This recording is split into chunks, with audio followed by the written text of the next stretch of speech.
Bonjour et bienvenue pour l'épisode 89 du podcast de la boutiqueuse. La boutiqueuse, c'est moi. Dans la vraie vie, je m'appelle Mélise, mais vous pouvez me retrouver sous ce pseudo sur les différents réseaux sociaux. Alors aujourd'hui, ça fait un petit temps déjà là que je suis pas venue vous voir parce qu'il y a eu les vacances et parce que aussi j'attendais de recevoir un pied pour installer mon téléphone pour pouvoir filmer, puisque la dernière fois tout le monde m'a dit oui, c'est la qualité est bien meilleure en filmant avec le téléphone et non avec la webcam de mon ordinateur. Donc comme je peux le faire, je me suis dit autant le faire, hein, c'est mieux. La seule grosse différence pour moi, c'est que je n'ai pas de retour caméra du tout, donc je ne sais pas ce que vous voyez. Alors j'espère que c'est à peu près bon au niveau du cadrage, j'ai fait des petits essais et tout. Mais bon, si je vous montre un truc et que je le montre à côté, soyez pas trop surpris quoi. C'est normal. Bon, voilà pour ça. Sinon, quoi de neuf, pas grand chose. On est reconfiné, mais en moi ça me change strictement rien dans ma vie pour l'instant. Ce qui est plutôt cool pour moi, hein. J'ai bien sûr une grosse pensée pour tous les gens que ça impacte beaucoup ce confinement. Les commerçants qui ont fermé, évidemment les soignants qui sont débordés. Bon, c'est pas le confinement qui les impacte, c'est le virus, mais bon, le résultat est le même quoi. Donc bon, j'espère qu'au final le confinement aura un impact et pourra permettre de réduire le nombre de malades dans les hôpitaux notamment. Donc voilà. Ça c'est dit. Mais oui, moi sinon, mon mari il est prof, donc il continue à travailler normalement. Mes enfants sont à l'école, donc ils continuent à aller à l'école normalement. Et moi, de toute façon, ce qui était prévu pour moi en termes de planning ces temps-ci, pour le mois de novembre, c'était la réalisation des calendriers de l'Avent pour vous. Enfin, pour les 20 chanceuses qui ont un calendrier de l'Avent. Et du coup, je fais ça. C'est ça, voilà, mon programme est inchangé, donc je continue à travailler à la maison et à faire les calendriers de l'Avent comme j'avais prévu. Voilà. D'ailleurs, je voulais juste dire par rapport à ça, parce que j'ai vu qu'il y a plusieurs personnes qui se sont mis à faire des vlogs récemment et ça me fait excessivement envie. Je pense à, de toute façon, Eve, notre grande prêtresse du vlog à tous, qui fait ça depuis le départ. Je pense à Les Filets qui fait ça aussi très très très bien. Je pense à Mimi qui a fait Vlogtobre et c'était assez sympa aussi à regarder. Et dernièrement à Magdalena qui nous fait des vlogs sur 1 ou 2 semaines et je trouve ça hyper chouette aussi. J'ai vraiment beaucoup aimé la suivre comme ça de jour en jour. Et j'aimerais bien faire ça parce que vraiment ça me botte quoi.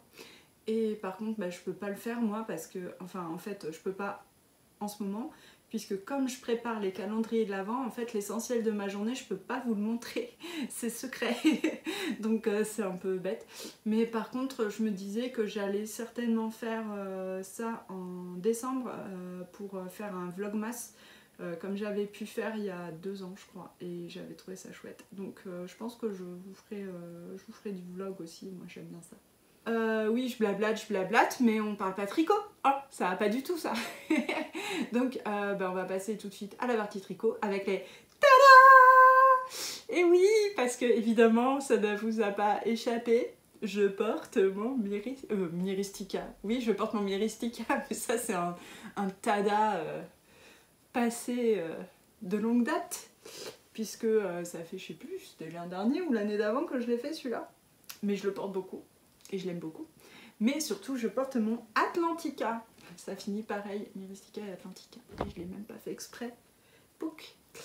Je porte mon Atlantica qui est terminé. Que j'ai fini pendant les vacances. Qu'est-ce que je peux en dire de mon Atlantica? J'ai mis à peu près 3 semaines à le tricoter. C'est ça, 3 semaines, 1 mois. Ce qui semble logique. Je l'ai tricoté dans la laine boucle laine Mérinos Angora coloris pêche givré. C'est 80% de Mérinos, 20% d'Angora il me semble. Ou 90-10. c'est quelque chose comme ça. Et vous voyez, c'est pour ça que ça fait, je sais pas si vous voyez, si je me rapproche un peu, ça fait un petit halo de poils et ça c'est l'angora qui fait ça. Qu'est-ce que je peux dire sur la laine, c'est bon. Ah oui, alors la laine, c'est l'épaisseur vraiment bien pour ce pull, parce que il faut le faire en sport. Et donc c'est une laine fingering. En fait, la boucle laine, c'est une laine qui fait 400 mètres au 100 grammes, la Merino Angora, mais c'est une laine qui a énormément de gonflant, qui est beaucoup plus... En fait, c'est une laine légère, et donc on a beaucoup de métrage pour un fil plus gros. Voilà, qu'une fingering habituelle de Merino Superwash, quoi. Voilà, qu'est-ce que je peux dire de plus ? C'est tout. Ensuite, je voulais parler du pull, quand même, c'est bien. Je vais peut-être vous montrer un peu mieux. Voilà. Hop. Voilà comment il est. Je me tourne. Vous voyez que le panneau de dentelle est aussi dans le dos et que sur le côté, on a une bande de point mousse. Non, de jersey en verre, je dis n'importe quoi. C'est du jersey en verre en fait. Il se construit de bas en haut, donc on commence par 10 cm de côte. Je vous avais déjà expliqué tout ça, bon, c'est un peu long mais ça se fait. Puis ensuite on fait la dentelle jusqu'à la séparation des manches. Ensuite, alors moi là on monte séparément le dos et le devant. J'ai suivi la taille 2 pour la largeur du pull et j'ai suivi la taille 3 pour la hauteur d'emmanchure, puisqu'il me semblait que ce serait peut-être un petit peu juste. Et j'ai bien fait parce que vous voyez, j'ai pas tant que ça, hein. Je suis juste bien, comme il faut. De toute façon, c'est comme toujours quoi, quand on tricote un pull et qu'on a un modèle avec toutes les mensurations qui sont bien indiquées, on se mesure soi-même et on voit bien si ça va être trop petit ou trop grand ou que sais-je quoi. Moi, comme j'avais pile poil le bon échantillon, c'était très facile de voir que par rapport à la mesure de mon bras, ça allait être un petit peu juste avec la taille 2 et que donc il valait mieux passer en taille 3. Voilà. Ensuite, du coup, on fait un rabat 3 aiguilles pour les épaules. Puis on relève les mailles pour les manches, on descend la manche, les manches sont toutes droites, il n'y a aucune diminution de manche, puisque vous voyez ça fait un petit effet ballon, et on peut les porter comme ça, ce que je trouve très sympa. Ça fait un petit effet un petit peu douillet, je trouve, que j'aime bien. Et quand on est en train de faire des choses, par exemple comme moi quand je fais de la couture ou quoi, c'est vrai que c'est agréable d'avoir la manche un petit peu plus courte pour pas se prendre dans les aiguilles ou frotter les épingles et que du coup ça se prenne dedans, donc c'est un peu plus pratique. Et moi j'aime vraiment bien cet effet quoi, cet effet de manche. Et puis quand on a froid, hop hop hop, on se met bien la manche jusqu'à la paume là et comme ça on n'a pas froid. Donc là, je sais pas, je vais la laisser comme ça, tiens. Parce que je trouve ça vraiment trop mignon, ce petit effet là. Voilà, bon la manche c'est un peu long, mais ça se fait, il n'y a pas de problème. Qu'est-ce que je peux dire d'autre? Ah oui, après on relève les mailles et puis on fait l'encolure. Et voilà, après c'est terminé. La modification que j'ai faite par rapport au modèle, aux explications, c'est je n'ai pas fait un montage tubulaire, j'ai fait un montage qui s'appelle le Alternate Cable Cast-On. C'est un montage alterné qu'on utilise pour les côtes. Et j'ai pas fait un rabat tubulaire non plus, j'ai fait mon rabat traditionnel qui consiste à prendre une taille d'aiguille très supérieure de 1 voire 1,5 de plus que la taille d'aiguille qu'on utilise pour les côtes, et à faire un rabat normal où vous savez on tricote une maille, on rabat la précédente par dessus et etc. Voilà. Par rapport... alors moi je suis hyper contente de ce pull. Il est un peu court, vous voyez. Enfin, il n'est pas court, il n'est pas cropped, mais il n'est pas très long, quoi. Là du coup j'ai un jean taille haute, ça va bien du coup. Et puis, qu'est-ce que je voulais dire aussi de cette longueur? Oui, bah ça se rallonge forcément très facilement. Il suffit de faire après plus de dentelle. Hein. C'est pas bien compliqué, vu que c'est tout droit, de toute façon, ça change pas grand-chose. Donc mesurez-vous bien avant si vous voulez un pull plus long que ça, quoi, pour être sûr qu'il soit à la bonne longueur. Par rapport à la laine, j'avais quelque chose à dire. Voyez-vous, alors attendez, je vais voir s'il me reste de la laine dans mon sac. Tac, ouais, il m'en reste. Il m'en reste, est-ce qu'on va voir? Sur cette pelote, ça me l'a pas trop fait. Déjà, je voulais vous montrer. Je sais pas si vous voyez là, mais toujours la magie de ne pas avoir de retour caméra. Voilà le fil. Et j'ai eu un petit souci, notamment sur le premier écheveau que j'ai utilisé de cette laine, puisqu'il y avait énormément de petits bouts d'herbe, de paille, de tout ce qu'on veut, au point que c'en était pénible. Parce que bon, j'ai l'habitude de tricoter des laines entre guillemets rustiques, voilà. Où des fois il y a des petits bouts de paille qu'on enlève et puis c'est fini. Là c'était pas des petits bouts de paille de temps en temps, quoi. C'était genre, il y en avait 3 par mètre. Donc je passais mon temps, en fait je tricotais, quand je déroulais un peu de mon fil, je passais ma main comme ça et j'enlevais toutes les pailles qui étaient dedans, quoi. Donc c'était un peu casse-pied. J'étais un peu en train de me dire, parce qu'en fait c'est la première fois que j'utilise la boucle laine. Ah oui, vous voyez, je sais pas si vous allez voir là, là il y en a un. Bref, peut-être que vous voyez rien du tout, donc je vais pas me passer 2 heures comme ça. C'était la première fois que j'utilisais la boucle laine et du coup je me suis dit, bah mince, si tous les écheveaux de boucle laine ils sont comme ça, merci quoi. Moi c'est niette quoi, je recommence pas ça. Alors j'ai commencé à demander à ma copine Maud qui en avait déjà tricoté, elle comment ça s'était passé, elle m'a dit non non pas du tout, aucun problème, j'avais pas du tout de paille ni quoi que ce soit dans mes écheveaux. Ok, je dis bah écoute, de toute façon j'attends de voir comment ça se passe sur les autres écheveaux puisque j'en avais 3, donc je me suis dit ça se trouve vous avez juste pas de bol, il y en a un, le mouton s'est un peu trop roulé dans l'herbe et voilà, ça peut arriver. Et alors le deuxième, il y en avait toujours de façon un petit peu pénible, mais un petit peu moins. Et le troisième, j'en avais quand même nettement moins. Bon. Du coup, comme moi j'aime bien régler les histoires toute seule, et quand même je voulais en avoir le cœur net, donc j'ai contacté Clotilde de Boucle Laine, qui en plus avait réagi à ma photo de mon pull, donc voilà, je me suis dit bah voilà, c'est l'occasion de lui en parler, et je lui ai demandé tout simplement, je dis voilà, je comprends pas, moi sur mes écheveaux il y avait vraiment beaucoup de petits déchets de paille et tout, c'était vraiment casse-pied, voilà, à côté de ça la laine très bien, mais voilà, c'était quand même un peu pénible. Et elle m'a dit ah oui, je suis vraiment désolée parce qu'en fait on a eu un batch, quoi. Il y a eu une fois où on a eu ce souci là, où du coup tous les écheveaux qui ont découlé de ce filage là, enfin de cette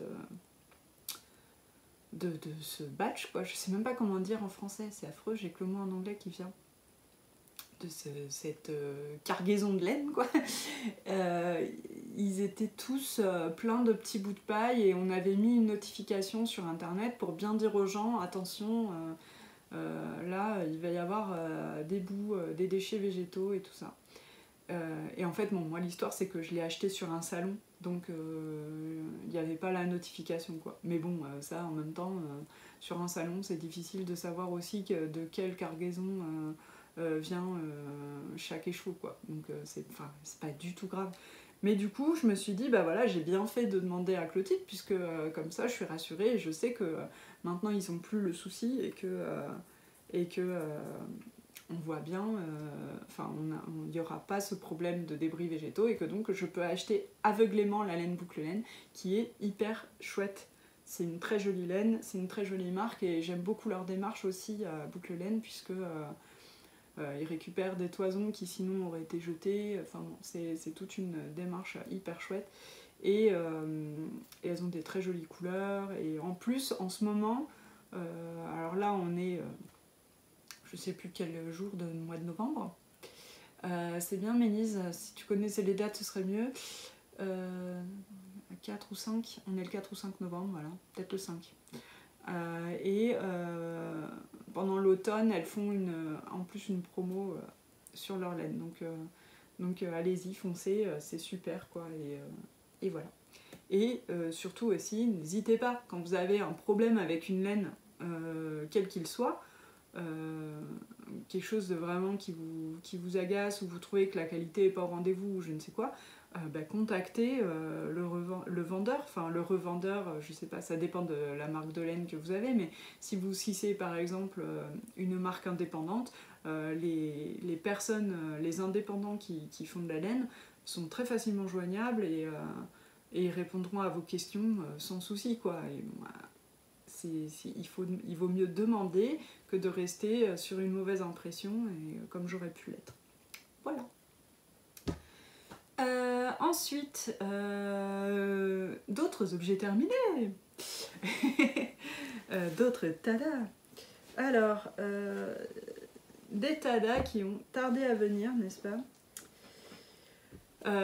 En septembre, j'ai sorti pour la box Socks in the Mug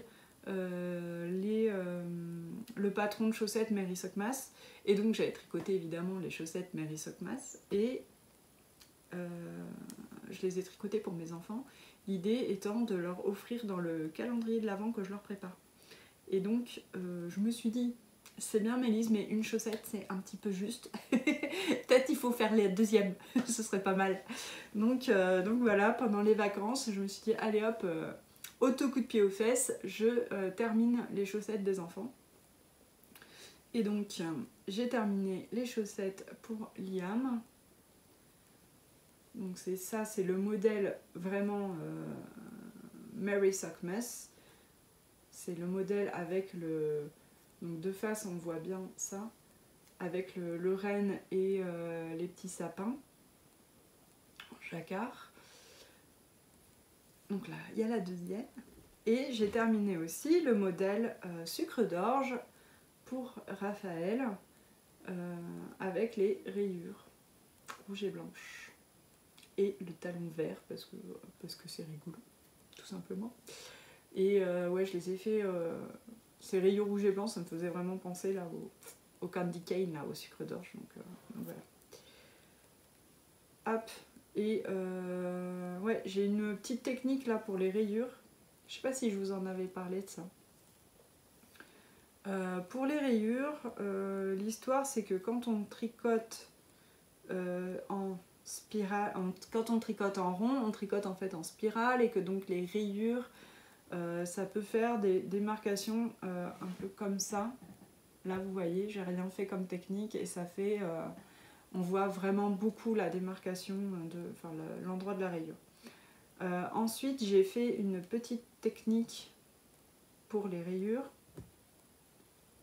Voilà, comme là. Alors, elles ne sont pas bloquées, hein, donc c'est en plus quelque chose qui a encore plus d'effet après blocage. Et donc là, j'ai fait une petite technique et donc vous voyez, on voit un petit peu moins le côté spirale là. Comment je m'y prends? C'est expliqué dans le patron, mais bon, je vais quand même vous le dire parce qu'il n'y a pas de grand secret. C'est juste que quand je prends mon nouveau coloris, alors par exemple là j'ai tricoté en blanc. Après, quand j'ai pris mon coloris rouge, j'ai tricoté un rang en rouge et au rang suivant, au deuxième rang de rouge, j'ai tricoté ensemble la maille blanche du dessous et la maille rouge. Voilà. Et après c'est bon. Après je continue en rouge. Et après, de la même façon, quand je suis arrivée à mon rang blanc, j'ai tricoté un rang blanc et la première maille du deuxième rang blanc, j'ai tricoté ensemble ma maille blanche et la maille rouge qui se trouvait en dessous. Voilà, et c'est comme ça qu'on réduit un petit peu l'effet de spirale. On a toujours quand même quelque chose, hein. C'est impossible d'avoir un truc nickel chrome où on voit absolument pas de transition des rayures, hein. Voilà, donc voilà ce que j'ai fait, et puis ben, je vais pouvoir faire du coup les calendriers de l'Avent pour mes enfants. Je voulais vous en parler un petit peu d'ailleurs des calendriers de l'Avent. Je me suis dit peut-être ça en intéresse un peu certaines de ce que je mets dedans en fait, dans les calendriers des petits.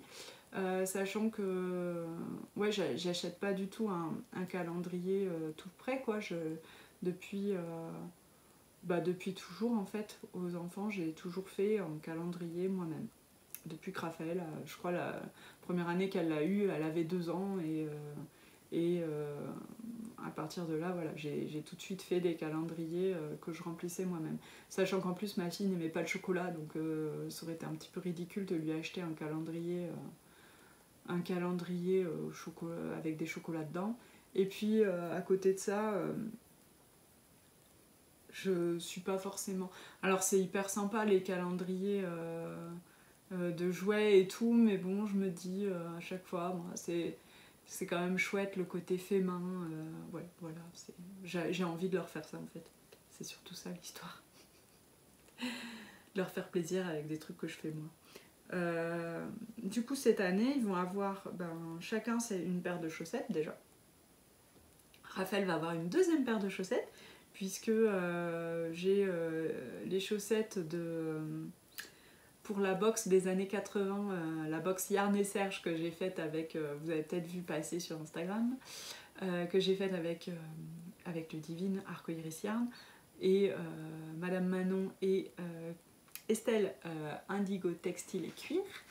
On a donc fait cette box, et dans cette box il y a des patrons de tricot que j'ai designés, et notamment il y a une paire de petites soquettes qui s'appelle Ondamania, puisqu'elle a une spirale qui court tout autour, et ça me faisait beaucoup penser, enfin l'inspiration de ce modèle c'était les ressorts, vous savez, Ondamania que moi j'avais quand j'étais petite.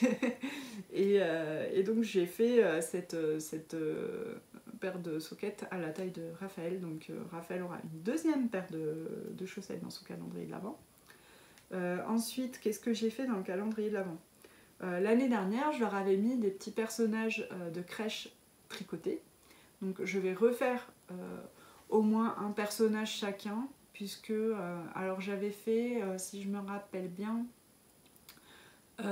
Jésus, Marie, Joseph, l'ange et le berceau, la mangeoire quoi, de Jésus.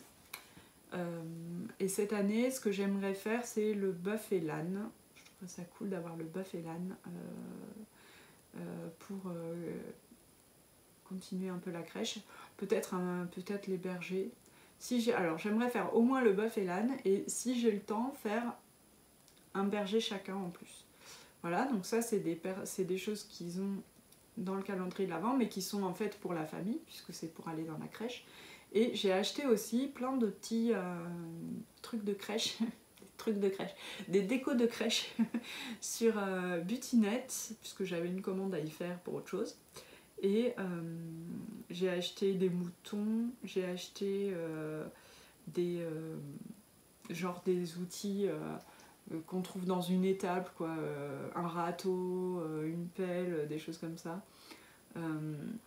J'ai acheté voilà, des décors pour ma crèche, puisque ma crèche, c'est une crèche que mon mari a fabriquée, et il n'y a rien, elle est en bois brut, et elle fait hyper rustique, quoi, mais après elle n'a pas de décoration du tout, donc voilà, j'aimerais petit à petit en fait décorer cette crèche. Donc voilà, c'est des éléments qui vont avoir dans le calendrier de l'Avent aussi pour la crèche commune. Et puis après, je leur ai acheté des choses plus pour eux. Et ça va être des jouets. J'ai pris pour Liam des Pokémon, genre des Pokéballs, des choses comme ça. Voilà. Et pour Raphaël, c'est des personnages Harry Potter, puisqu'elle est à fond Harry Potter. Là, je viens de voir sa liste au Père Noël. Elle a que demandé des trucs Harry Potter. donc voilà, ça va être des choses Harry Potter, des personnages, des figurines. Voilà, j'ai trouvé le nom. et puis voilà, après je compléterai peut-être avec des petites friandises, mais moi ça devrait le faire entre tout. Voilà pour les calendriers de l'Avent. Maintenant, on va passer à... Mais qu'y a-t-il sur mes aiguilles? Sur mes aiguilles, il y a... Ah, je vous ai même pas dit. On va peut-être attendre avant de passer sur qu'y a-t-il sur mes aiguilles. La laine, pour ça, j'ai utilisé la West Yorkshire... En anglais, on dit West Yorkshire Spinners. En français, on dit West Yorkshire Spinner. Pour que tout le monde comprenne bien l'écriture de la chose. C'est ça, c'est la signature, Signature 4-ply, c'est cette laine-là. Le coloris rouge, c'est Cayenne Pepper, donc piment de Cayenne. Et par contre, pour le blanc et le vert, j'ai utilisé la... C'est pas ça, c'est ça. La Arwetta classique, qui est une très très bonne laine à chaussettes aussi, qu'on trouve sur le site de Triscott et de Lille Wiesel aussi. Voilà, donc j'ai utilisé ces laines-là. Et moi dans la box, j'avais mis uniquement des West Yorkshire Spinners. Donc j'avais le rouge comme ça, le blanc s'appelle Milk Bottle, et donc bouteille de lait. Et le vert, je ne sais plus comment il s'appelle, Lime quelque chose, je sais plus. Mais bon, voilà, j'avais mis quand même les trois mêmes qualités. Hop, et donc, mais qu'y a-t-il sur mes aiguilles? Je vais refaire un peu vite fait. Sur mes aiguilles, il y a le châle de Steven West. Donc si vous ne voulez pas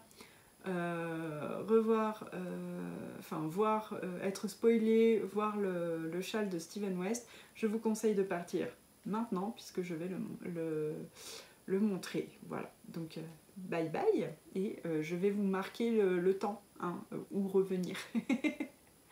Alors, le châle, c'est toute une aventure, ce châle de Steven West, mais je pense que tout le monde dit ça d'habitude, et ben voilà, c'est vrai. J'ai pas inventé un truc de fou en disant ça. J'ai pas une expérience unique, non, pas du tout. Le châle de Steven West, je l'ai bien avancé pendant les vacances, donc je suis à jour des indices, et là j'en suis au tout dernier indice, qui est donc la bordure, qui est un truc incroyablement énorme, qui va être très joli, mais qui est hyper long à tricoter. C'est une horreur, hein. Franchement, elle n'est pas très motivante cette bordure. Alors que tout le reste a été génial. Donc je vais vous montrer ce que ça donne sur mon châle. Je suis désolée d'avance parce que alors moi j'utilise un tout petit câble, enfin un tout petit câble. Il n'est pas si petit, mais là vu le nombre de mailles que j'ai dessus, il est petit. Et j'utilise donc un câble qui est trop petit pour tenir tout le châle bien. Et donc pour vous le montrer, c'est pas hyper pratique. Mais je vais quand même essayer. Alors voilà. Voilà la chose. Comment je peux montrer ça? Comme ça. Voilà. Vous voyez pas grand chose, mais voilà ce que ça donne. Alors, on a commencé par cette partie là, d'alvéole. Donc ça, c'était hyper fun. Ensuite, on a relevé les mailles le long là, en créant des trous. Donc ça, c'était hyper fun aussi. Puis on a fait ce genre de mosaïque là. Dont j'aime beaucoup le rendu et qui était aussi très sympa à tricoter. Ensuite, on a fait cette section-là. Et là, si vous avez vu d'autres exemples de ce châle, vous êtes en train de vous dire qu'il y a un problème, Mélisse, sur ton châle. Oui, il y a un problème sur mon châle. J'ai super honte de moi. En fait,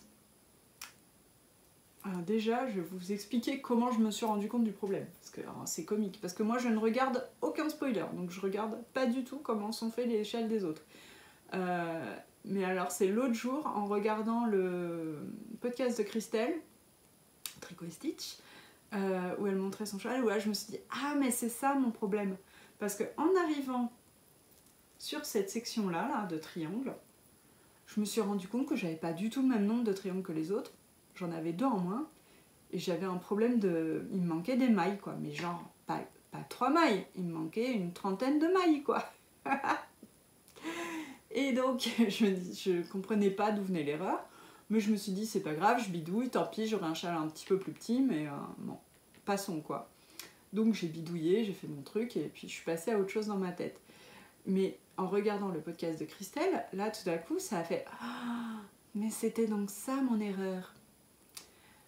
Je me suis rendu compte que cette section, normalement, elle a 30 rangs de plus. 30 rangs. J'ai oublié 30 rangs. Genre, mais qu'est-ce que j'ai fichu? Vous savez ce que j'ai fichu? Je vais vous le dire, moi, ce que j'ai fichu. Est-ce que je l'ai là? Ouais, je crois que c'est celui-là. Oui, c'est celui-là. J'ai fichu que j'avais... C'est donc la section 3. J'avais imprimé mon patron. J'ai fait toute la section 3 là, qui est sur cette page. Et j'ai pas fait celle-là, que sur le verso de la feuille. Et oui, j'avais imprimé recto verso, mais mon cerveau, il a fait que recto. Hein. Donc, j'ai oublié 30 rangs, quoi. C'est ça? Je vais regarder quand même. J'ai pas fait les rangs 29 à 60, oui, c'est ça, 30 rangs. Donc forcément, alors normalement, cette section s'appelait Diamonds, donc diamant. Et bien moi, ça fait triangles, des triangles. J'ai pas du tout des diamants. Mais c'est pas grave, hein, ça rend pas non plus moche. Vous voyez? C'est pas affreux. Donc voilà, c'est pas grave. Problème de cerveau. Et puis ben, ensuite, on fait cette section qui s'appelle damier. Et alors là, je trouve ça très très sympa. J'aime bien. En plus, avec mes couleurs, ça a un petit côté sorcière, je trouve. Presque toile d'araignée. J'aime bien. Très Halloween. Et ensuite, on fait le rang de la mort, donc les triangles, donc, qui moi est un petit peu moins mortel, hein, puisque forcément j'en ai 2 en moins. Mais alors, en fait, chaque triangle se fait tout seul. Donc on tricote, on fait des rangs raccourcis là, hop, pour former le triangle. On coupe le fil et hop, on passe au triangle d'après. Enfin, c'est d'une longueur à tout péter, quoi. Et alors moi, évidemment, je me suis trompée. Je m'en suis rendu compte après. En fait, j'ai fait l'erreur de ne pas aller voir sa vidéo à Steven West, parce qu'il fait des vidéos pour chaque section, et je suis pas allée la voir. Parce qu'il expliquait bien que les triangles, alors les triangles, vous voyez, sont séparés par une petite barre noire là. Et la barre noire doit être centrée par rapport à la barre noire en dessous. Vous voyez là, dans l'alignement elle doit être. Et en fait, moi j'avais tout le début, c'était ok. Et à un moment donné, c'était plus ok du tout, c'était décalé d'une maille. Et quand je me suis rendu compte, je dis bon, est-ce que je garde ou est-ce que je garde pas? Et là, je dis non, mais ça va pas quoi. Quand c'est pas centré, ça se voit, mais enfin, pour moi, ça m'aurait vraiment gêné d'avoir ça. Donc, j'ai défait toute la moitié. C'était vraiment la moitié du châle, hein. La moitié du rang de triangle. Alors déjà que c'est bien long à faire, moi je l'ai fait 2 fois là. Et puis j'ai recommencé quoi. Voilà. Et puis ben, après les triangles, et ben, on continue avec la bordure qui forme des chevrons que je trouve très très jolis. Il y a 2 possibilités de bordure, soit on fait la bordure courte, soit on fait la bordure longue, enfin large quoi en fait. Moi j'ai décidé de faire la bordure la plus large, puisque comme j'ai 30 rangs de moins là, je veux quand même que mon châle soit bien large.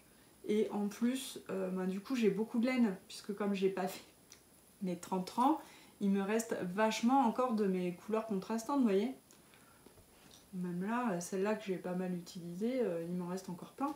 Donc je me suis dit, ben voilà, ça va être... je vais faire toute la grosse bordure, comme ça, ben, je vais utiliser un peu plus de ma laine, j'aurai un châle un peu plus grand malgré mon oubli de section là, et ce sera bien. Voilà l'histoire de ce châle. J'avoue que alors là par contre le rang de bordure c'est bien pénible pour pas dire un gros mot.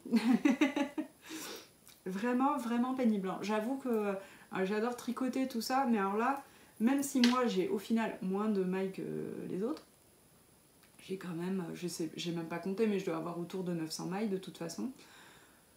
900 mailles, c'est long. C'est-à-dire que pour faire un rang, il me faut pratiquement 3/4 d'heure. Bon. Et du coup, c'est pas du tout motivant. Puis c'est pas un tricot, c'est pas palpitant à faire, quoi. On va pas se mentir. Même si le rendu est sublime, c'est pas une partie qui est très très fun à faire. Donc, ce que j'ai décidé, c'est de tricoter 3 rangs de bordure par jour. Donc je vais mettre un certain temps quand même à terminer mon châle. Mais bon, au moins comme ça, je ne m'en dégoûte pas, j'arrive jusqu'au bout. Parce que, alors attendez, pardon, je ramassais ma pelote. Parce que le but c'est quand même d'arriver au bout de ce châle. Donc je vais arriver jusqu'au bout. Et puis comme ça me permet quand même de tricoter autre chose à côté. Et des choses qui vont plus me motiver. Par exemple, ça m'a permis de terminer la chaussette de ma fille, là, et donc j'ai terminé ça hier soir et j'étais bien contente. Voilà, et comme j'ai terminé hier soir la chaussette de ma fille assez vite puisqu'il me restait juste la pointe, j'ai monté autre chose. Et donc, je vais pouvoir vous montrer mon nouvel encours, qui est dans ce très joli sac fait par Estelle de Indigo Textile et Cuir. Un sac, c'est son sac japonais.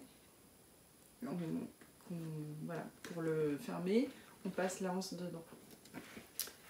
Et j'ai monté mon pull avec les laines filées par ma sœur et teintes par Déborah des petites potions pour mon anniversaire. Et donc ce sont ces laines, alors, je vous les ai déjà montrées plusieurs fois, mais je vous les remontre quand même. C'est donc ces laines qui forment un dégradé, voilà, comme ça. Et vous voyez, c'est juste le début. J'ai monté l'encolure de mon pull. Je sais pas si vous voyez grand chose. Je sais pas si vous voyez comme c'est tout poilu. C'est un truc de dingue. C'est poilu pourquoi? Parce que c'est un mélange mérinos, baby alpaga, angora. Donc ma soeur a filé au rouet. Et je tricote avec le pull lilas. Peut-être si je vous montrais le papier en grand, ce serait pas plus mal. Le pull lilas de Sandrine C, qui est Sandmeige sur Instagram, S-A-N-D-M-E-I-J-E. Et donc c'est un pull en côte brisée, il me semble. Et enfin, je vois que c'est des côtes, mais alors, le nom des côtes, moi à chaque fois, échantillon, oui c'est ça, des côtes brisées. Donc c'est un pull en côte brisée, qui est un peu loose, vous voyez. J'ai choisi de le faire, j'ai choisi ce modèle parce qu'il est, il n'a pas un point complètement dingue, mais il a quand même un point. Parce que alors, moi, la Mermaid Jersey, c'est pas la peine, ça va me saouler. Donc je voulais pas faire ça. Mais du coup voilà, il y a un point et j'aime bien du coup cet effet de texture. Et puis parce que je voulais pas un point fou, parce que vous voyez j'ai déjà un dégradé avec une laine qui est quand même assez variée. Bon, c'est pas la peine d'en rajouter et d'en faire des caisses quoi, hein. À un moment donné il faut reposer les yeux aussi. C'est bien de vouloir faire que des trucs youhou, mais il faut quand même arriver à un résultat joli. Et donc voilà ce que ça donne. J'ai adoré faire ces côtes. Alors oui, moi j'aime faire les côtes déjà, sachez-le, c'est ma particularité, c'est ma déviance. Et puis alors en plus, faire des côtes là sur 109 mailles, donc c'est pas très... par rapport à mes rangs de 900 mailles là sur mon Steven West, voilà, hein, c'est quand même plus sympa. C'est moins fatigant. Enfin c'est moins fatigant, c'est pas moins fatigant, mais c'est plus motivant parce qu'on voit que ça monte quoi. Donc là j'ai fini la bordure d'encolure et puis ben, après je vais passer... je vais élargir tout ça pour faire, puisqu'il se monte, hein, vous voyez, par l'encolure, et pour commencer le raglan. Voilà. Et j'ai bien hâte de le voir monter ce pull. J'ai tellement envie de porter ça, quoi. Ça va être trop beau. Enfin bon, je dis ça, vous êtes sûrement quelques-unes à vous dire « Ah ouais, non, mais moi je porterai jamais ça, mais même pas en rêve, quoi. » Oui. C'est très probable, parce qu'on n'a pas tous les mêmes goûts. Mais alors moi, je suis trop contente. Voilà. Et puis bon. Alors du coup, je suis en train de me dire, j'ai quand même toujours 2 pulls en cours, hein, puisque j'ai monté celui-là hier, mais j'en ai déjà un autre quand même qui n'est pas terminé, qui est le pull Art déco de Solène Leroux, dans le Knit It Book. Et donc ça fait beaucoup d'encours, mais pas de panique. J'ai décrété que novembre était le mois du caston, donc le mois du montage de mailles, de montage de projet. Pourquoi donc? Parce que décembre commence le lainathlon. Le lainathlon, si vous ne connaissez pas, c'est un cal que j'organise depuis plusieurs années. Je ne sais même pas combien de temps ça fait. C'est peut-être bien la 4e année quand même. Au moins la 3e, ça c'est sûr, mais peut-être bien la 4e. Et le lainathlon, il s'agit en fait de terminer ses encours, tout simplement. On s'inscrit pour une course, donc pour une distance en fait.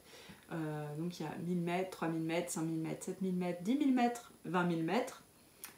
Et une fois qu'on a choisi notre distance, pour compter, c'est pas comme au Knit It. Au Knit It, vous savez, il faut compter le nombre de mètres tricotés. Au lainathlon, on compte le nombre de mètres de l'objet fini. Donc par exemple, et tous les encours comptent, parce que le but c'est de les finir les encours. Donc par exemple, si vous avez un pull qui fait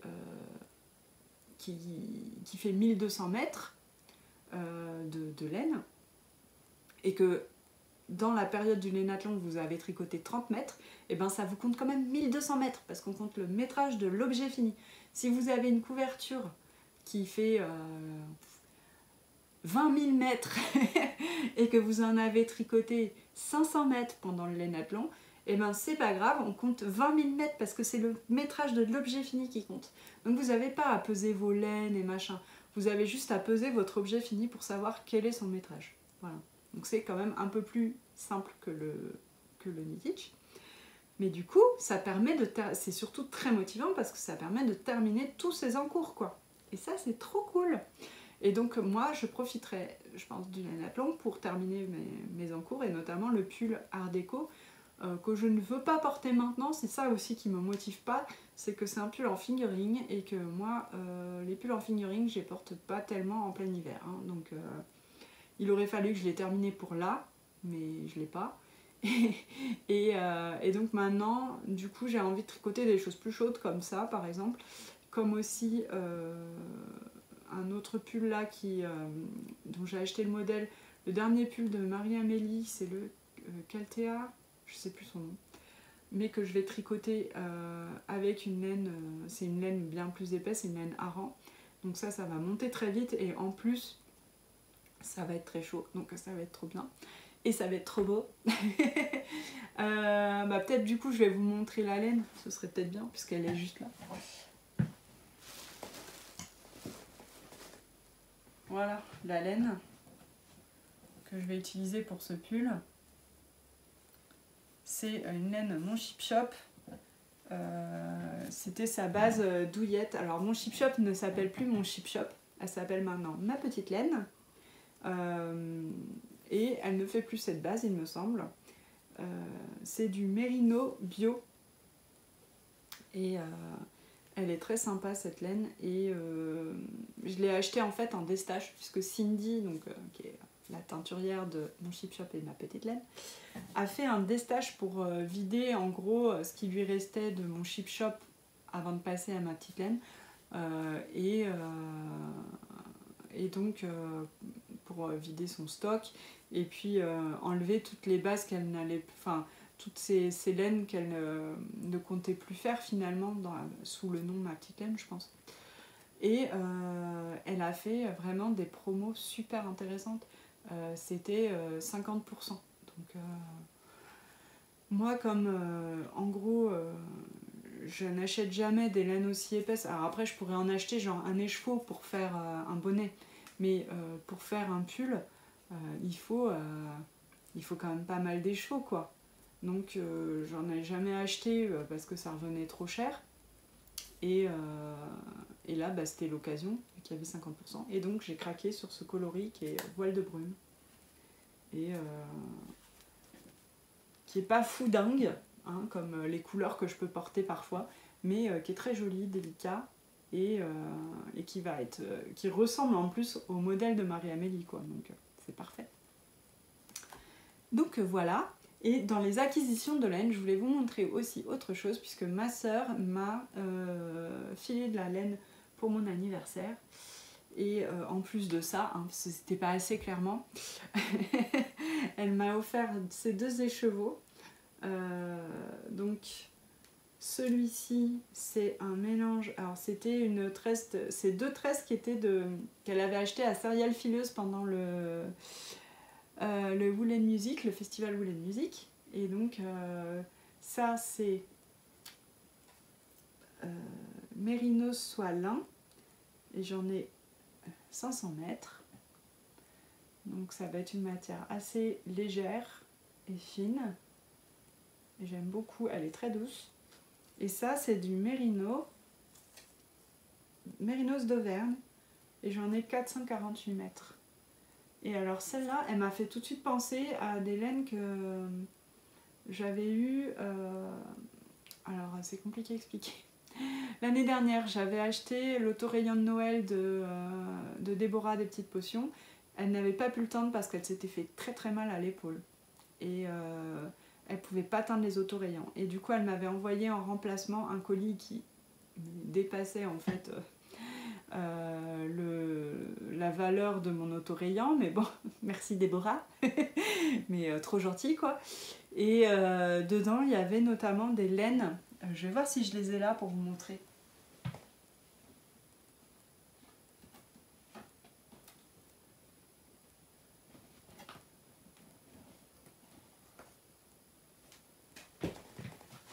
Je les ai trouvés. C'était ça. Et c'est la Highlands Wool, elle appelle ça. J'ai 3 fois 20 grammes. Et je trouvais que c'était bien dans les mêmes tons, vous voyez.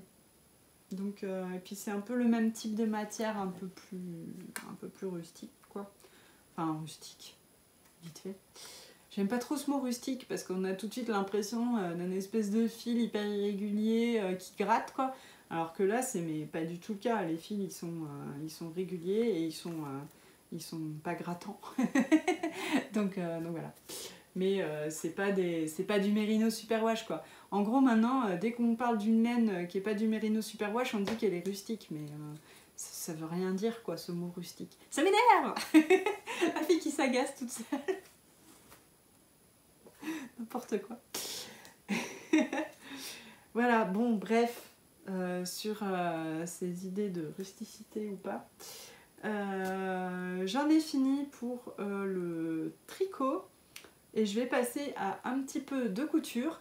En couture, j'ai beaucoup cousu parce que je couds pour la boutique des sacs et machin, mais puis là le calendrier de l'Avent. Mais j'ai fait quand même 2-3 bricoles, un truc vraiment pratico-pratique. Pardon, j'ai fait trembler la table. Et donc j'ai fait trembler le trépied du téléphone. Donc l'image a dû faire un petit peu whoop. Un truc pratico-pratique que j'ai cousu hier, tiens, il reste un petit fil à couper, ce sont des masques, puisque les nouvelles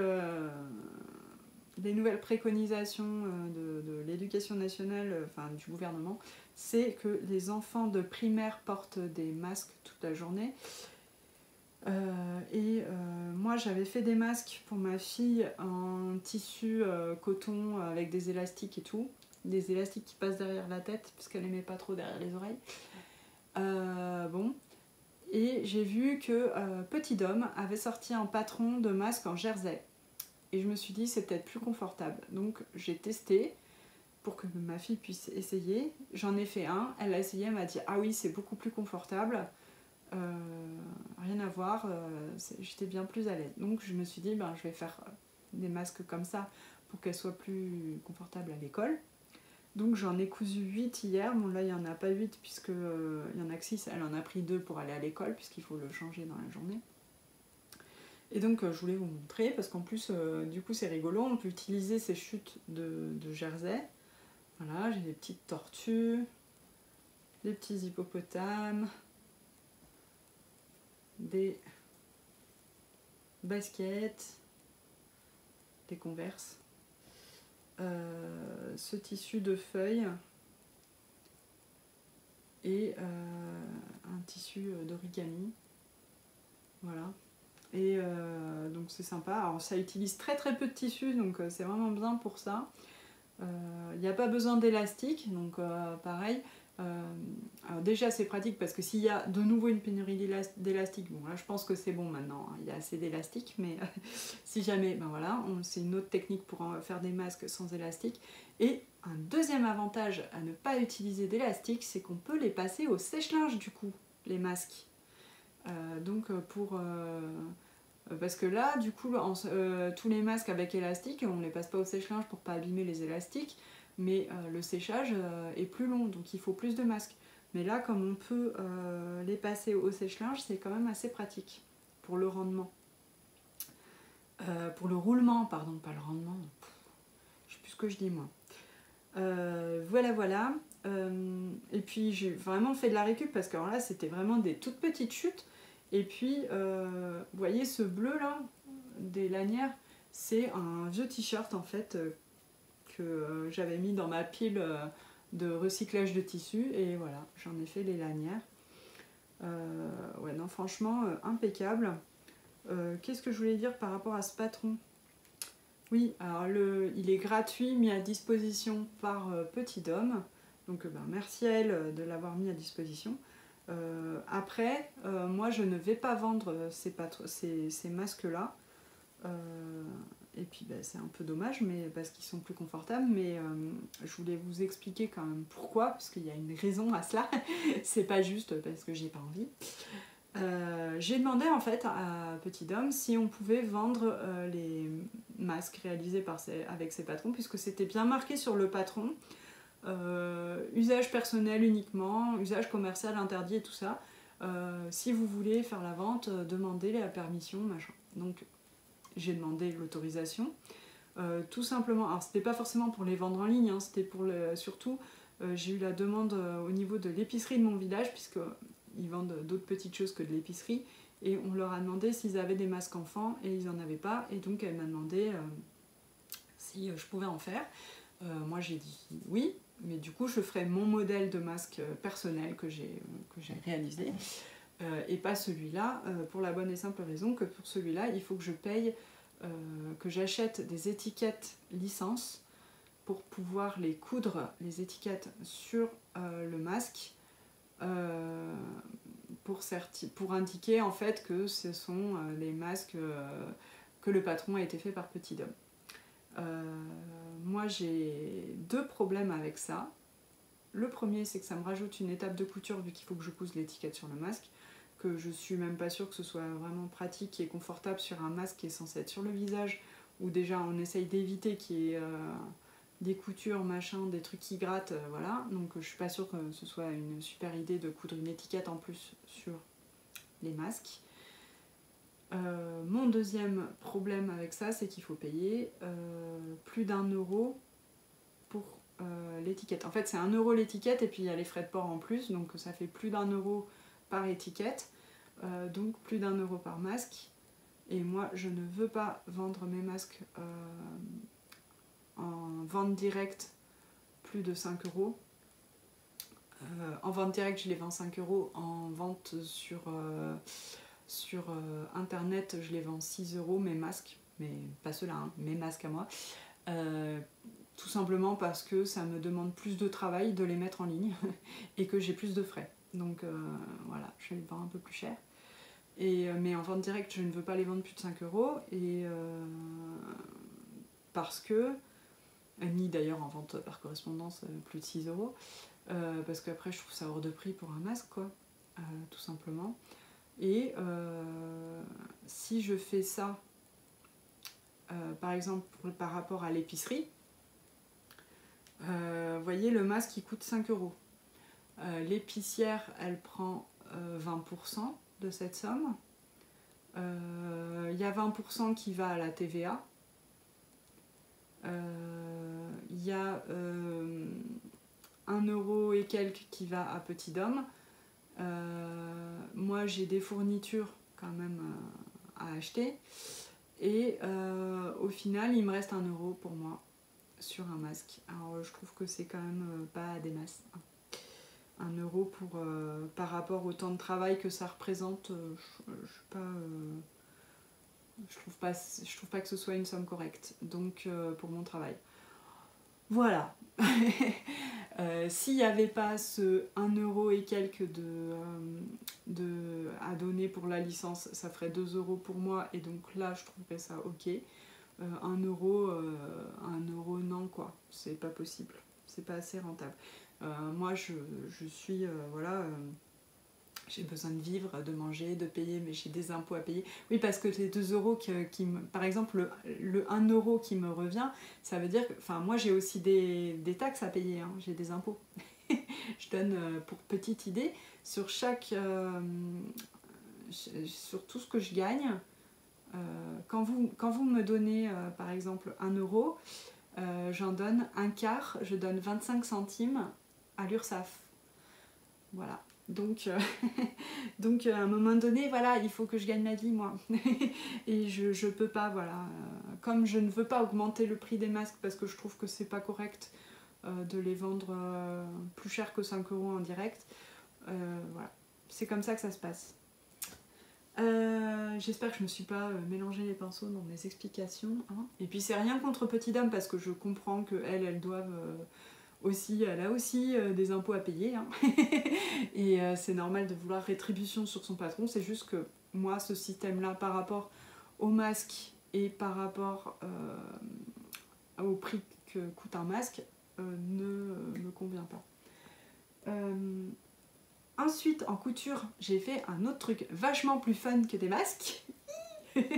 J'ai fait une couverture parce que 2020 c'est l'année qui craint. On peut, je pense, refaire le slogan, hein. 2001, l'année qui craint. Mais c'est une année qui craint, mais où il se passe quand même de très belles choses. Et parmi ces très belles choses, il y a eu la naissance d'un petit garçon chez une de mes très proches amies. Et j'avais très envie de faire un joli cadeau à ce petit bébé et à ses parents. Et j'ai décidé de leur coudre une couverture de naissance pour ce bébé. J'ai fait un patchwork et j'ai brodé son nom pour qu'elle soit personnalisée. Et en fait, je savais que ça plairait beaucoup à la maman, notamment, puisque quand elle a eu un neveu qui est né il y a 2 ans, je crois, et elle m'avait commandé en fait une couverture un peu comme ça pour son neveu.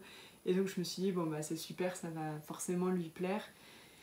Et donc je suis partie là-dessus et je me suis filmée dans les étapes de réalisation, comme ça si vous voulez voir comment je m'y prends, je vais vous mettre ça là juste après.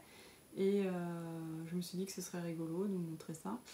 Et puis quoi d'autre, oui, depuis du coup ce bébé est né et en plus donc en ce moment, enfin à l'hôpital, ils ont pu recevoir aucune visite. Donc j'étais contente qu'il ait eu son cadeau en avance et qu'elle ait pu l'envelopper dans cette couverture toute douce et voilà, savoir que nous on pensait fort à elle et elle le savait, mais voilà, c'était une marque quand même un peu plus... Enfin, qu'on soit un petit peu présent quelque part en fait avec elle pour cette merveilleuse arrivée de son petit bébé qui s'appelle Louis. Et voilà, donc ça m'a fait très plaisir de lui coudre ça, je me suis bien régalée. Et puis bah, là aussi, ça m'a permis d'utiliser mes jolies chutes de tissu, parce que je garde toutes mes chutes de tissu, parce que j'aime faire du patchwork et parce que je me dis toujours « Ah, ça peut servir !» Donc là, c'était l'occasion de les utiliser. J'ai essayé de faire un assemblage de couleurs qui lui correspondent et elle a trouvé super jolie, donc c'était bien. Je suis pas tombée à côté, mais ça va, je connais un peu ses goûts, qui sont pas les mêmes que les miens, elle est plus classique, vous verrez ça. Et donc, bah, je vous montre ça dans la vidéo qui vient. Coucou, je viens vous faire un petit vlog atelier aujourd'hui pour vous montrer ce sur quoi je travaille en ce moment.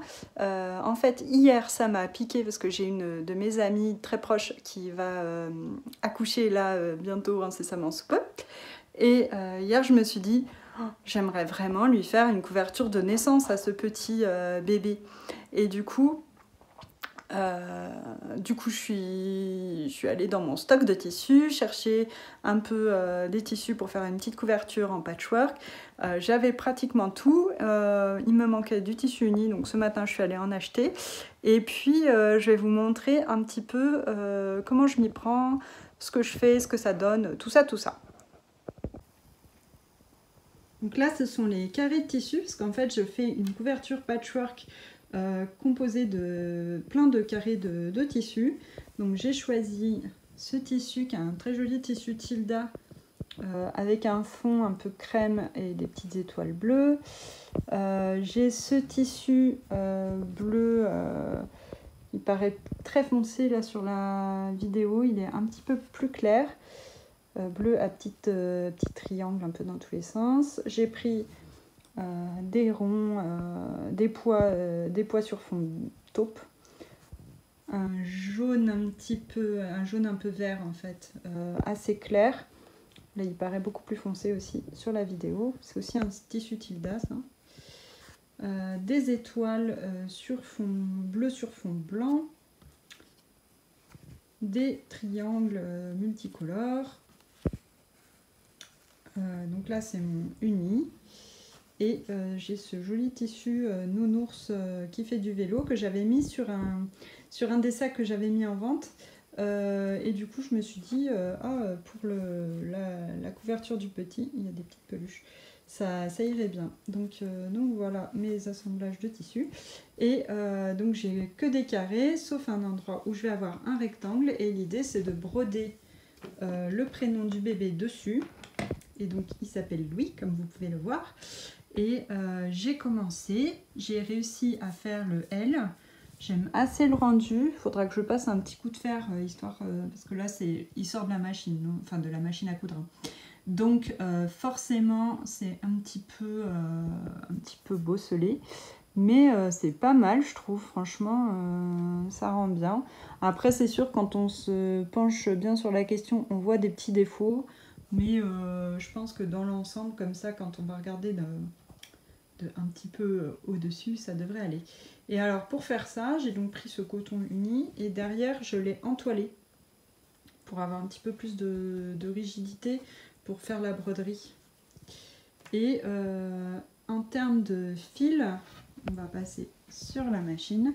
J'utilise ce fil Gutermann Sulky, voilà, qui est brillant.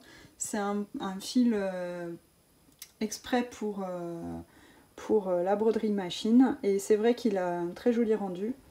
Et du coup, j'utilise, bon là, vous voyez pas, mais j'utilise une aiguille assez fine, une aiguille 70. Et au niveau des points, voilà ce que j'ai mis. Le point de bourdon, là, c'est le point à boutonnière. Et je l'ai mis en largeur de point 3 et en hauteur, enfin c'est la longueur des points 0,2. Voilà. Et j'avais fait des tests avant sur mon petit tissu. Il faut toujours faire des tests hein, parce que c'est ce qui permet de déterminer. Vous voyez, au début, au début j'avais un rendu qui était beaucoup trop large. Puisque j'avais la hauteur des points là c'était 0,4 et donc en baissant à 0,2 ça donnait quelque chose de bien plus resserré, beaucoup plus joli. Et puis après voilà, j'ai fait des différents tests pour la largeur des points et je suis partie sur un entre-deux par là je crois à 3. Voilà, donc là du coup je vais continuer à faire ma petite broderie. Ça prend quand même pas mal de temps. Heureusement qu'il ne s'appelle pas Charles-Henri Emmanuel, hein, cet enfant. Mais j'ai fait la plus grosse lettre, donc je me dis maintenant ça devrait passer. Voilà ce que ça donne pour ma broderie machine. Donc on voit que c'est pas parfait. Hein. Là il y a un gros peta moche. Enfin c'est moche. On le sent que c'est vachement en relief. Mais après je trouve que esthétiquement ça passe. Donc je l'ai laissé comme ça. Ouais, on voit que c'est pas la perfection. Et oui, alors là vous vous rendez compte, ça plisse un peu autour du haut notamment. Les autres ça va à peu près. Mais sauf que en fait avant que je fasse une petite manipulation, ça plissait vraiment de partout et assez beaucoup. Assez beaucoup, c'est pas très français, mais bon bref, vous comprenez ce que je veux dire. Et ce que j'ai fait, c'est que j'ai arraché une partie de mon thermocollant, ma viseline, pour que ça soit moins rigide et que le tissu se pose mieux. Voilà, donc bon, j'imagine que celles qui ont déjà fait ça me voyaient venir à 10 km, mais bon, moi je savais pas, donc voilà. Et là, je vais vous montrer ce que ça va donner ma couverture. Hop, voilà, l'ensemble, ça fait ça. Donc je suis assez contente. Je vais peut-être bouger encore un ou deux trucs, mais je sais pas. Non, c'est pas mal, hein. Je sais pas, vous en pensez quoi, vous? Moi, j'aime bien. J'ai plus qu'à faire l'assemblage, du coup. Donc je vais assembler les bandes, vous voyez, comme ça. Comme ça, comme ça, comme ça, comme ça. Puis après, j'assemblerai les bandes ensemble. Alors, là, vous voyez, j'ai fini d'assembler mes différentes bandes. Donc maintenant, je vais devoir assembler... J'ai repassé.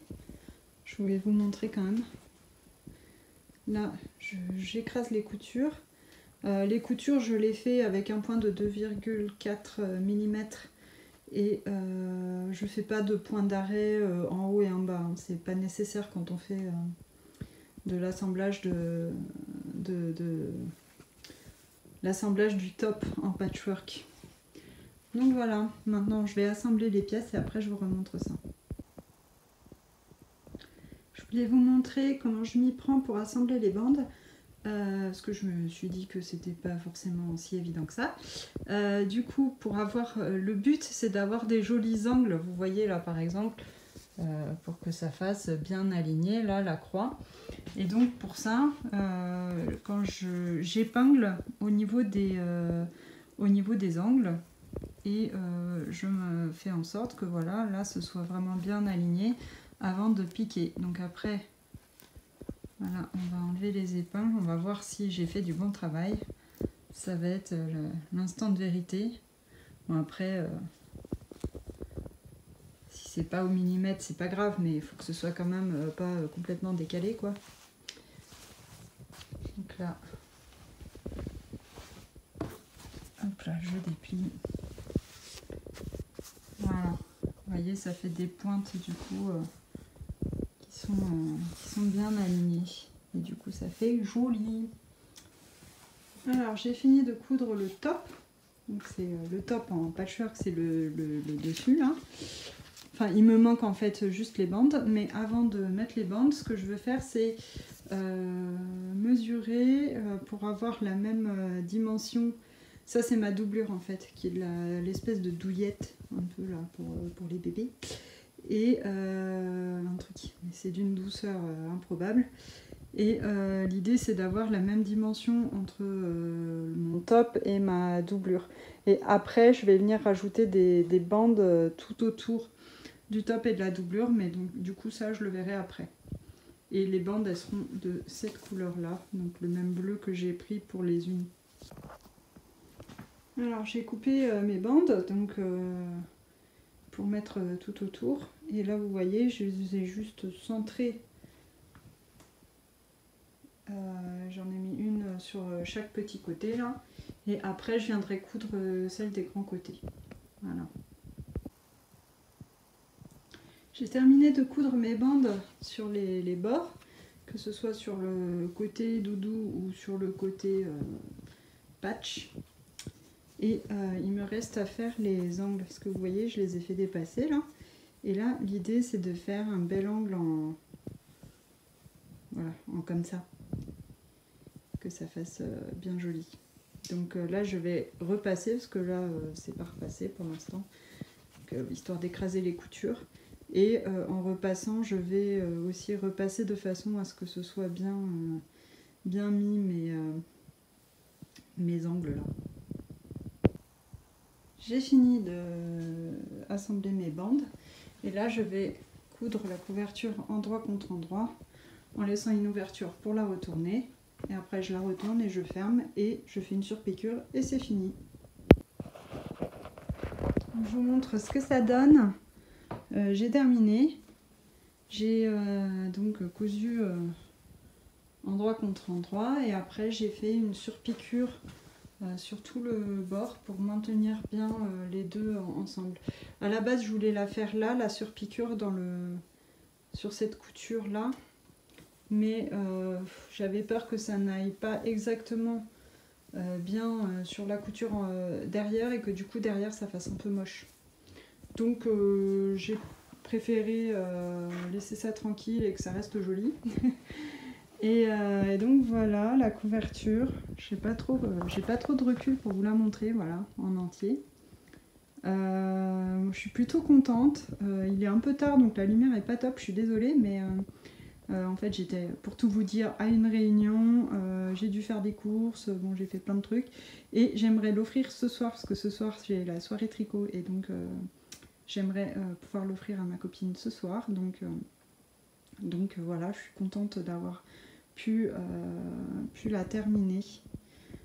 Et j'espère que ça vous aura plu de voir un petit peu comment je m'y prenais, même si j'ai pas vraiment montré toutes les étapes, mais bon, ça faisait au moins, et donc oui voilà, derrière c'est tout doux. Ça faisait au moins une présentation un peu de différentes étapes à faire, quoi. Et bien sur ce, je vous laisse regarder la suite du podcast tranquille. Donc voilà comment j'ai fait ma couverture. Et voilà, je crois que j'ai plus grand chose à vous dire. Si vous avez des questions là sur la couverture, s'il y a des choses que j'ai pas montrées ou quoi que ce soit, n'hésitez pas à demander, hein, c'est avec grand plaisir. Et puis voilà. Et bien voilà, je crois que j'ai fait le tour. J'ai plus rien à vous dire. Je n'ai plus non plus de salive. Donc il va falloir que j'aille boire un coup. Normalement la qualité devrait être encore meilleure, parce qu'on m'a dit qu'en tournant mon téléphone et en filmant avec la caméra qui se trouve en fait, qu'on n'utilise pas pour faire les selfies mais pour filmer vers l'extérieur, la qualité est meilleure. Donc normalement ça devrait être encore mieux que la dernière fois. Dites-moi si le cadrage vous va, s'il y a des trucs chelous, tout ça, n'hésitez pas à me prévenir aussi. Je voulais vous remercier, oui ça c'est important quand même, pour l'accueil que vous avez réservé au box Yarn et Serge.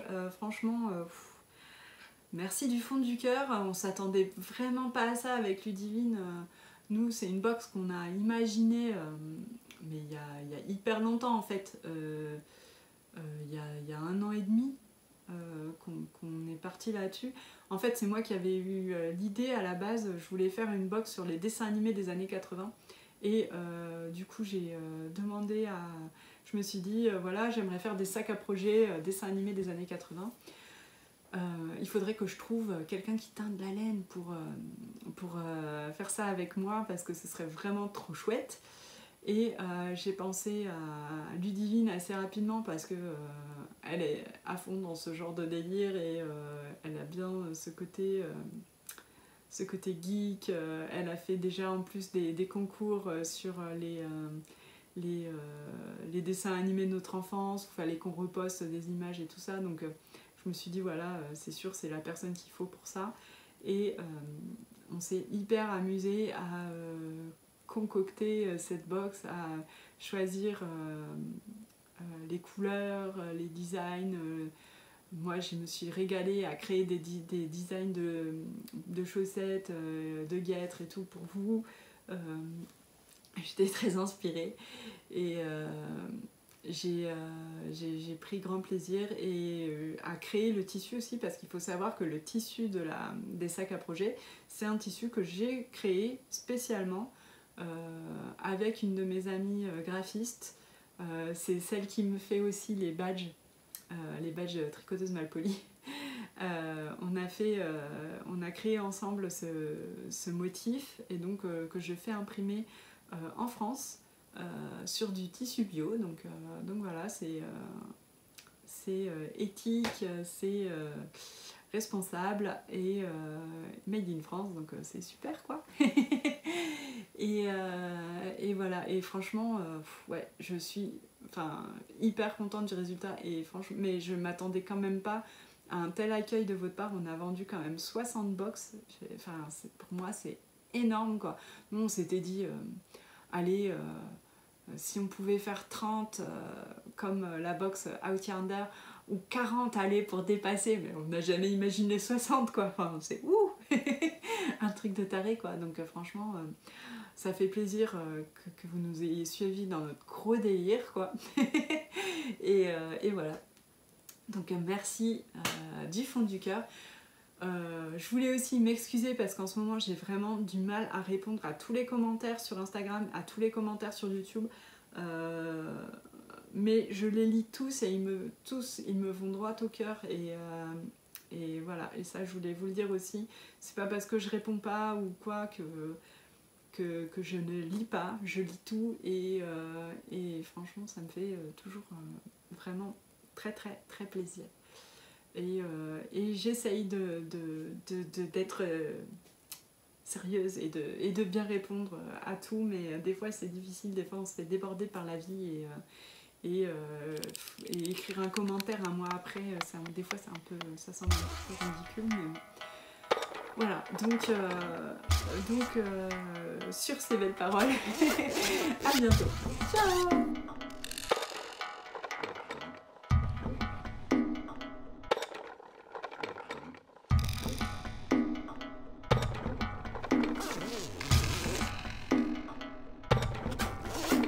Besoin un jour de... Ben oui, voilà, c'est pour ça, je me disais, et c'est pas tout le monde qui a besoin de ça non plus.